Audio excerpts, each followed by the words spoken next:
Assalamualaikum warahmatullahi wabarakatuh.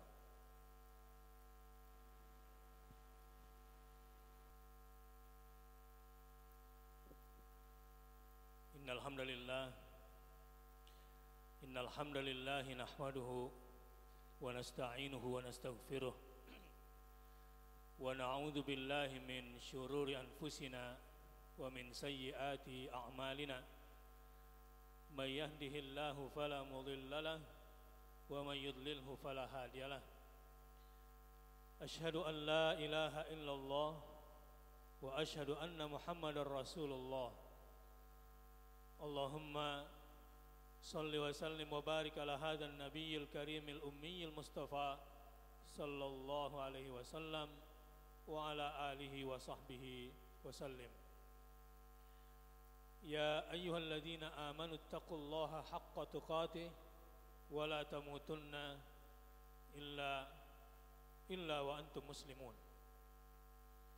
Sidang jemaah rahimakumullah, jika bertakwa jangan sambil lalu, sebab tidak diterima takwanya orang yang sambil lalu.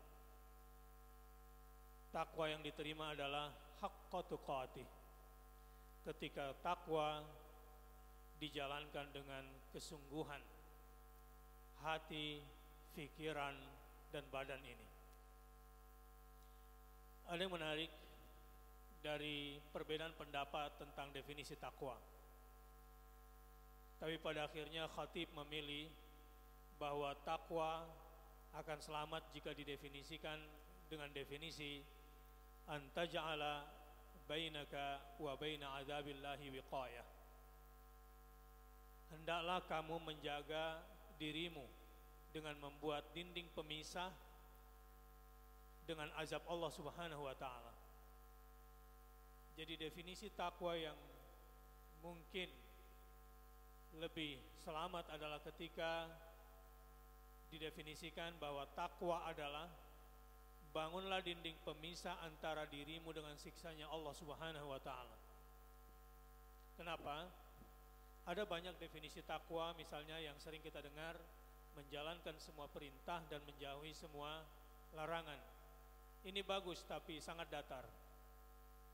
Ada lagi yang mendefinisikan seseorang lan tablughal abdu darajatat taqwa atau muttaqi atau muttaqin.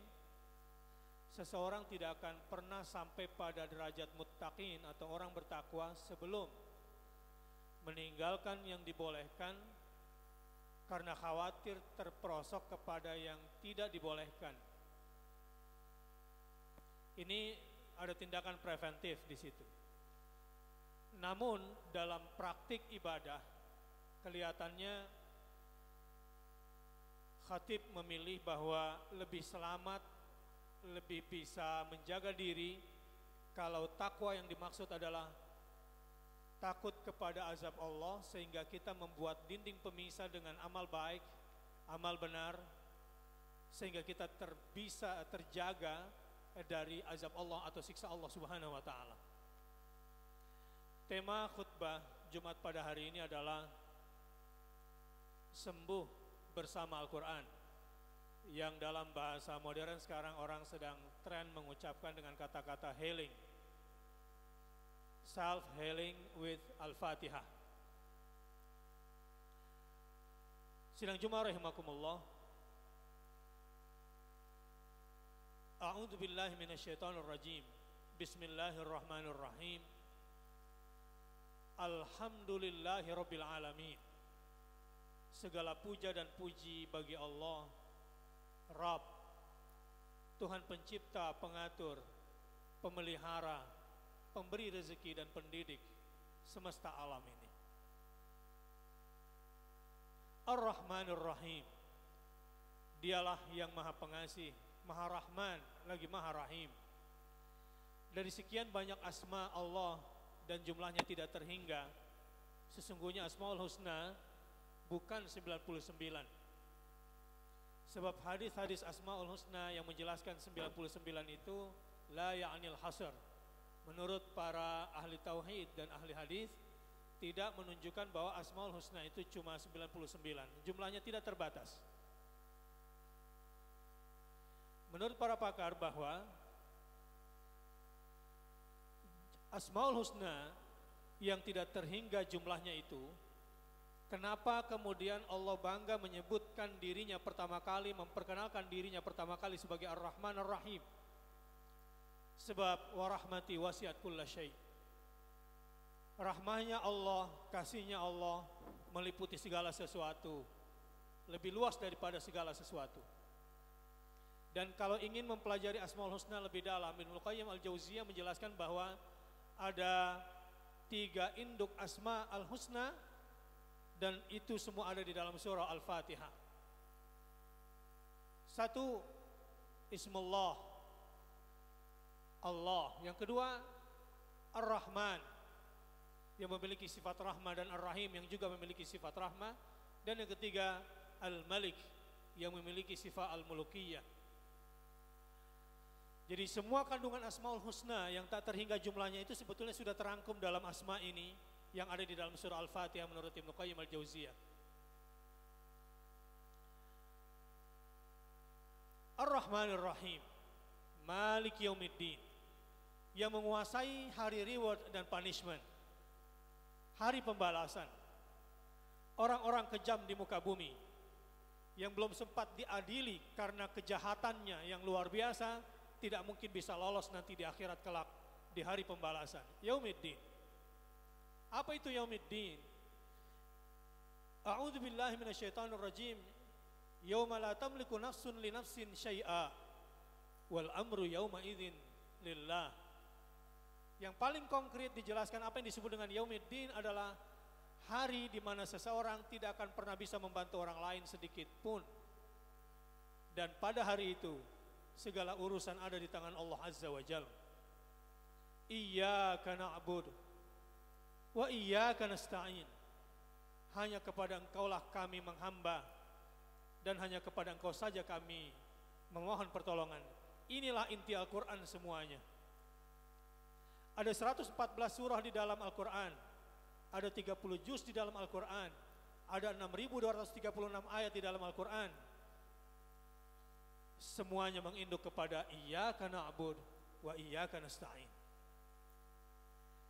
Jadi seseorang dianggap sudah berislam, sudah beriman, dan sudah berquran kalau setiap saat dia berinteraksi dengan Al-Quran selalu bertambah iyyaka na'budu wa iyyaka nasta'in. Bahkan dalam penjelasan lain, Allah Subhanahu wa taala menurunkan lebih dari 100 kitab ke dunia. Yang lebih 100 kitab, bahkan Ibnu Qayyim menjelaskan ada 104 kitab Allah turunkan ke dunia. Intisari semua kitab itu ada pada 3 kitab suci, Taurat, Injil, dan Al-Quran. Intisari 3 kitab suci itu ada di dalam Al-Quran semuanya. Dan intisari Al-Quran semuanya ada dalam surat-surat pendek. Dan intisari semua surah-surah pendek ada pada Al-Fatihah. Dan intisari pada Al-Fatihah ada pada kata iyyaka na'budu wa iyyaka nasta'in. Seorang hamba yang sudah iyyaka na'budu, sudah menjadikan Allah satu-satunya penyembahan, pengabdian dalam beribadah, maka dia wajib mendapatkan isti'anah, pertolongan dari Allah. Wa iyyaka nasta'in. Ihdinas siratal mustaqim. Tunjukkanlah hamba dengan hidayahmu ya Allah ke jalan yang lurus. Apa yang disebut dengan siratal mustaqim? Jalan yang lurus itu. Wa an ya'buduni hadza siratum mustaqim. Secara garis besar Al-Quran menggambarkan orang yang berada di atas siratal mustaqim adalah orang yang hidupnya adalah wa an ya'buduni. Kalau dia hidupnya dalam rangka beribadah saja kepada Allah Subhanahu wa taala. Ibadah tentu yang dimaksud di sini universal sifatnya. Tidak hanya sebatas ibadah-ibadah mahdoh, salat, zakat, puasa, haji, zikir, sedekah. Bukan cuma itu. Seluruh aspek kehidupan adalah ibadah. Seluruh kehidupan adalah juga salat. Minimal ada salat di mata kita, salat di telinga kita itu muncul. Salat di sekujur tubuh ini di luar salat kita. Ihdinas siratal mustaqim. tunjukkanlah hamba ke jalan yang lurus. Seperti siapa jalannya? Di mana jalan itu berada? Siratal ladzina an'amta alaihim. Sudah jelas orang-orang besar muka bumi kalau ingin bercita-cita menjadi orang besar di muka bumi, jadilah seperti orang yang kita minta setiap hari di surah Al-Fatihah. Siapa dia? Alladzina an'amta alaihim. Ya Allah, jadikanlah aku seperti orang-orang yang telah kau berikan nikmat itu. Siapa mereka? Alladzina an'amallahu alaihim. Mereka adalah minan nabiyyina wasiddiqina wasyuhada wassalihin. Orang-orang elit muka bumi bukanlah orang-orang yang berkuasa, karena banyak orang berkuasa tapi zalim. Orang-orang elit muka bumi bukanlah orang-orang kaya, karena banyak orang kaya yang kemudian hina, sengsara dengan kekayaannya. Para pemuda, jika Anda bermimpi untuk menjadi orang besar masa kini dan masa depan, jadilah kalian seperti 4 yang digolongkan oleh Al-Quran orang besarnya, para nabi. Maknanya adalah jika hidup kita untuk meneruskan estafet perjuangan para nabi, maka Andalah orang besarnya. Jika Anda orang tua, bercita-cita menjadikan anak Anda sebagai penerus estafet perjuangan para nabi, maka Andalah orang tua yang sedang mendidik orang besar di keluarga Anda. Wasiddiqin. Yang kedua, orang-orang besar di muka bumi adalah para siddiqin. Seperti Abu Bakar As-Siddiq. Ketika Rasulullah SAW dalam kondisi kegalauannya, orang kafir mengatakan setelah lama tidak mendapatkan wahyu itu si Muhammad tambah gila. Pada saat yang sama Rasulullah SAW kemudian mendapatkan perintah untuk melakukan Isra dan Mi'raj. Lalu katanya kembali dari langit. Itulah peristiwa kekafiran massal yang terjadi pada masa Rasulullah SAW. Harakatul I'tidad, di mana banyak orang yang kafir terhadap Rasulullah SAW, tapi datang Siddiq, orang yang selalu membenarkan apa yang dibawa oleh Rasulullah SAW. Itu orang Siddiq. Seperti Abu Bakar yang senantiasa membenarkan Rasulullah, walau kadang nalarnya tidak sampai, walau kadang indranya tidak bisa menjangkau. Seperti Abdullah bin Umar, orang Siddiqin itu. Bagaimana dengan Abdullah bin Umar? Dia dengan usia belianya berkata, aku pernah melihat surga dan aku pernah merasakan panasnya neraka. Sahabat bertanya, bagaimana mungkin kamu tidak pernah datang ke sana lalu kamu mengatakan pernah merasakan keduanya? Apa kata Abdullah bin Umar? Mata Rasulullah adalah mataku, telinga Rasulullah adalah telingaku. Keyakinan yang disampaikan Rasulullah itulah yang ingin kuyakini. Begitulah para siddiqin. Orang yang hidupnya, totalitasnya mempercayai Rasulullah SAW dan risalah yang dibawanya dan Quran yang sampai ke tangan kita sekarang. Wasyuhada, orang-orang besar muka bumi yang ketiga adalah para syuhada, orang-orang yang hidup dan matinya seperti yang saya gambarkan dalam Jumat lalu, dan hari ini adalah lanjutan daripada materi Jumat lalu, membawa pesan dari balik kematiannya. Para syuhada, dia hidup tidak sekedar untuk hidup. Seperti kata Buya Hamka, kalau hidup sekedar hidup, babi di hutan juga hidup. Kalau bekerja sebatas bekerja, kera juga bekerja. Tapi babi di hutan hidup dengan merusak tanaman orang. Kera bekerja hanya untuk memperkaya diri dan membuncitkan perutnya sendiri. Syuhada, hidupnya adalah membawa pesan dari balik kematiannya. Bagi dia, hidup terasa hampa tanpa pesan dari balik kematian. Wassalihin, orang besar yang keempat adalah orang-orang yang saleh. Orang-orang yang saleh itu yang bagaimana? Orang-orang yang selalu memilih yang benar, selalu memilih kebenaran, setia kepada kebenaran. Barangkali mengutip tafsir Al-Azhar Buya Hamka, dalam surah Al-Asr dijelaskan, a'udzubillahi minasyaitonirrajim. Bismillahirrahmanirrahim. Wal 'asr. Innal insan lafi khusr. Demi masa, demi waktu yang bergulir, banyak peristiwa-peristiwa besar di dalamnya yang harus kamu perhatikan. Di sini Allah bersumpah demi masa. Innal insana lafi khusr. Sesungguhnya mayoritas manusia, al-insan tidak dijelaskan di sini status agamanya. Ini menjelaskan bahwa mayoritas manusia lafi khusrin, ada lam at-tauqid. Lam stressing penegasan di sini menunjukkan bahwa mayoritas manusia lafi khusrin, sedang berbondong-bondong menuju jurang kerugian. Kerugian kecil bukan, kerugian besar. Kerugian besar. Mayoritas manusia sekarang berbondong-bondong ke arah yang sama, menuju jurang kerugian yang sangat besar. Kerugian apa? Khasirat dunia wal akhirah. Di dunianya merugi, di akhiratnya juga merugi. Inilah orang-orang yang saleh itu. Kecuali alladzina amanu wa tawasaw bil haqq wa tawasaw bis sabr. Adalah orang-orang beriman,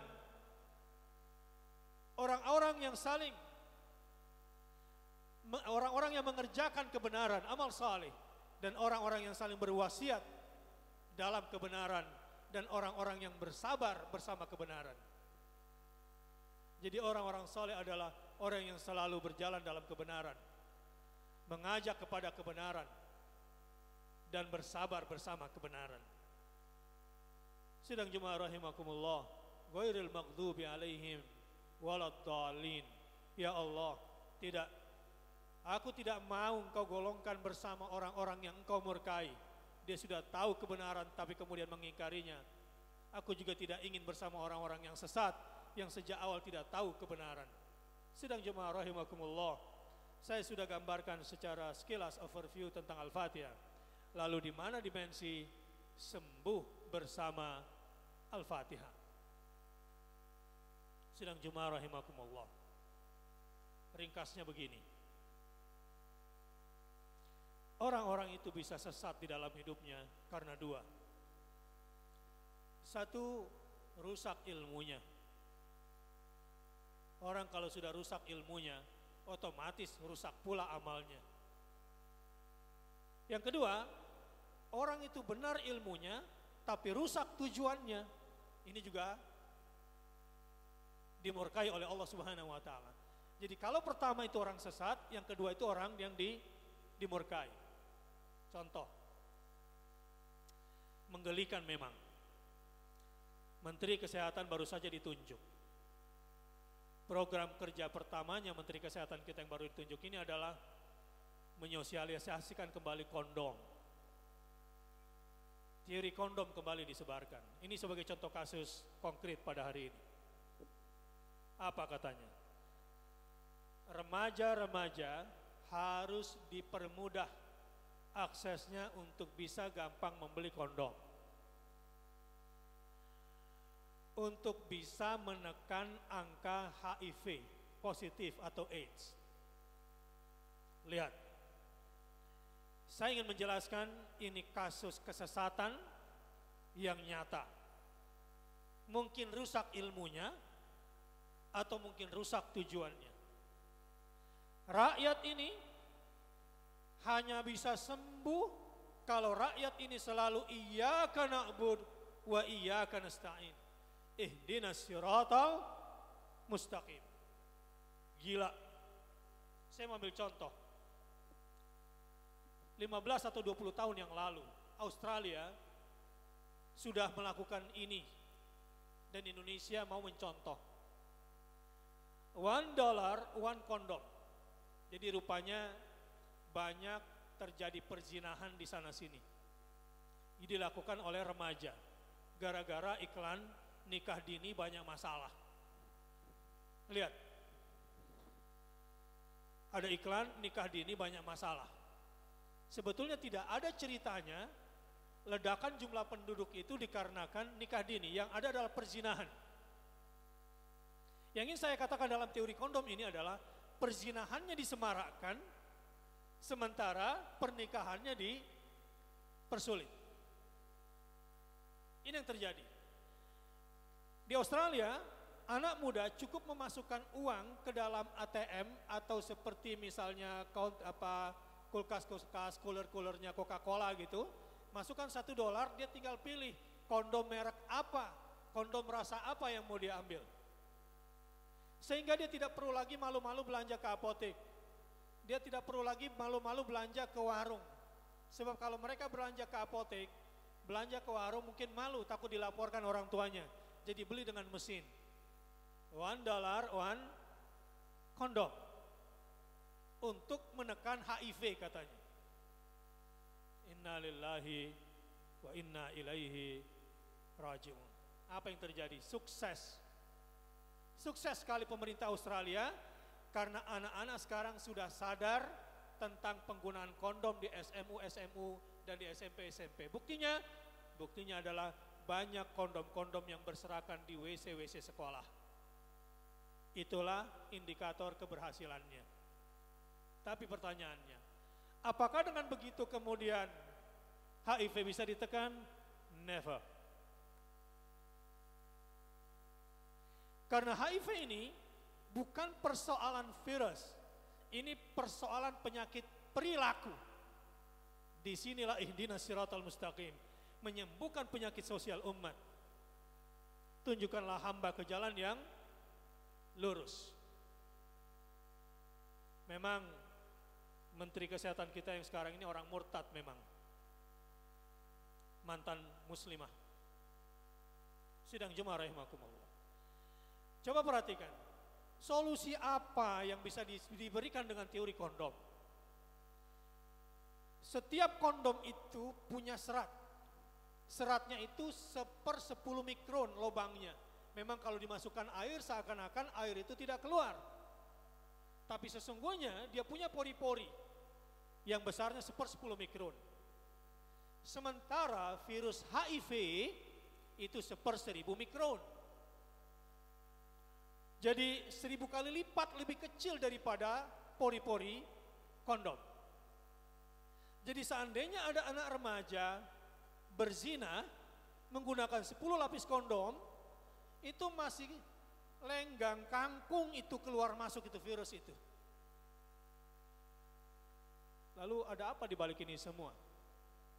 Saya pernah bertemu dengan orang yang bertobat karena dia pernah membagikan kondom di bundaran HI sebagai solusi dari HIV. Dia bilang ini semua bisnis dan ini adalah kejahatan internasional.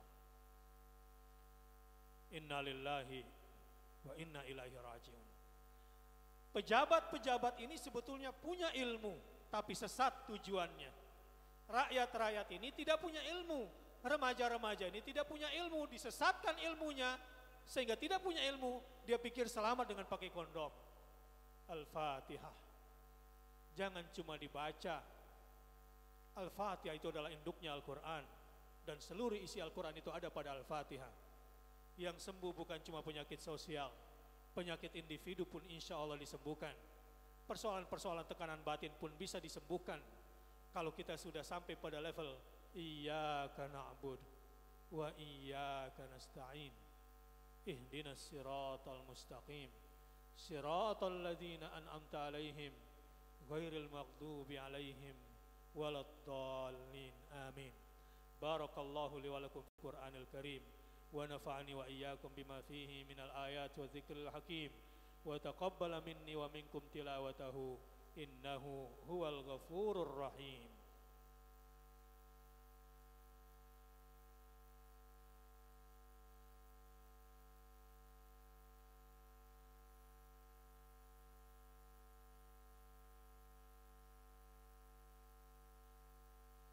Alhamdulillahi wa kafa wassalatu wassalamu ala nabiyihil mustafa wa man tabi'ahu ila yaumil wafa. Asyhadu an la ilaha illallah wa asyhadu anna Muhammadar Rasulullah. Allahumma shalli ala Muhammadin wa alihi wa sahbihi ajma'in. Wa ba'd. Ya ayyuhalladzina amanu taqullah faqad fazal muttaqun. Sukses orang-orang yang bertakwanya sungguh-sungguh dan tidak sambil lalu. Diceritakan pada masa sahabi yang diriwayatkan oleh Imam Bukhari bahwa nama lain surah Al-Fatihah itu adalah Ar-Ruqyah. Nama lain, maksud saya Imam Al-Qurtubi menjelaskan bahwa nama lain daripada surah Al-Fatihah adalah Ar-Ruqyah. Di dalam riwayat Bukhari dijelaskan bahwa para sahabat Nabi pernah mengobati atau meruqyah pimpinan kaum kafir yang dibacakan surah Al-Fatihah kemudian bisa sembuh. Dalam kisah yang panjang, sembuh bersama Al-Fatihah bisa dari semua hal. Sembuh jasad, sembuh rohani, sembuh penyakit fisik, sembuh penyakit metafisik. Tapi yang lebih penting adalah menyembuhkan diri dari penyakit riya, nifaq, kemunafikan, dan at-takabur, kesombongan. Orang kalau sudah iyyaka na'budu nggak bisa lagi dia sombong berlaku riya, berlaku syirik. Kalau wa iyyaka nasta'in, orang itu tidak lagi sombong. Tapi lebih dari itu, Al-Fatihah merupakan solusi daripada penyakit sosial. Di Aqal Islamic Center ini, saya mengajak para jamaah, mari bergabung bersama-sama berada di atas jalan yang lurus. Di Aqal Islamic Center ini, saya ingin mengajak jamaah, mari kita ke surga. Mari kita ke surga di dunia dan di akhirat. Ada jalannya kalau mau surga. Ikuti saja Shiratal Mustaqim. Apa Shiratal Mustaqimnya? Dalikal kitabul la raiba fih. Kalau ingin jalan yang lurus, di Aqal Islamic Center saya ingin mengajak, ayo kita belajar Al-Quran. Itulah jalan yang lurus. Tafsir daripada dalikal kitab, tafsir daripada ihdinas siratal mustaqim adalah dalikal kitab la raiba fih. Innallaha wa malaikatahu yusalluna 'alan nabi. Ya ayyuhalladzina amanu sallu alaihi wa sallimu taslima. Sekarang bersalawatlah untuk Nabi Muhammad sallallahu alaihi wasallam. Katakan Allahumma salli ala Muhammad wa ala ali Muhammad. Di luar salat Jumat ini bersolawatlah 10 kali di awal pagi, bersolawatlah 10 kali di awal malam. Itu disunnahkan kalau memang ingin menjadi umat Muhammad. Sekali lagi, sallu alaihi, bersolawatlah untuk Nabi Muhammad sallallahu alaihi wasallam. Allahumma salli ala Muhammad wa ala ali Muhammad wa ala sahabati ajma'in, Abi Bakrin wa Umar wa Uthman wa Ali wa ala sahabati ajma'in, Abi Bakrin wa Umar wa Uthman wa Ali. Hati-hati, ini zaman fitnah, sedang beredar ajaran yang menistakan sahabat Nabi itu. Bersalatlah untuk para sahabat Nabi, Abi Bakrin wa Umar wa Uthman wa Ali wa ala sahabati ajma'in wa ala tabi'in wa tabi'in tabi'in lahum bi ihsanin ila yaumiddin warhamna ma'hum bi rahmatika ya arhamar rahimin. Allahumma ighfir lil muslimina wal muslimat wal mu'minina wal mu'minat al ahya'i minhum wal amwat innaka sami'un qaribun mujibud da'wat ya qadiyal hajat. Rabbana dhalamna anfusana wa in lam taghfir lana wa tarhamna lanakunanna minal khasirin. Allahumma inna nas'aluka ridhaka wal jannah wa na'udzubika min sakhatika wan nar. Allahumma a'izzal islam wal muslimin wa ahlikil kafarata wal musyrikin a'da'aka a'da'ad-din. Allahumma ansur man nasaraddin wa khdzul man khadalal muslimin. Allahumma ansur ikhwanana fi Suriah. Allahumma ansur ikhwanana fi Suriah. Allahumma ansur ikhwanana fi Suriah wa fi kulli makan wa fi jami' biqa'il ard fihi muslimun wal muslimat mu'minun wal mu'minat. Rabbana hab lana min azwajina wa dhurriyyatina qurrata a'yun waj'alna lil muttaqina imama. Rabbana ighfir lana wa liwalidayna warhamhuma kama rabbayana shighara. Rabbana taqabbal minna innaka antas samiul alim wa tub alaina innaka antat tawwabur rahim. Rabbana atina fid dunya hasanah wa fil akhirati hasanah wa qina adzaban nar. Ibadallah, innallaha ya'muru bil adli wal ihsan wa ita'i dzil qurba wa yanha 'anil fahsya'i wal munkar wal baghi ya'idukum la'allakum tadhakkarun. Fadhkurullahal azima yadhkurukum washkuruhu ala ni'ami yazidukum wa la dzikrullahi akbar wallahu ya'lamu ma tasna'un.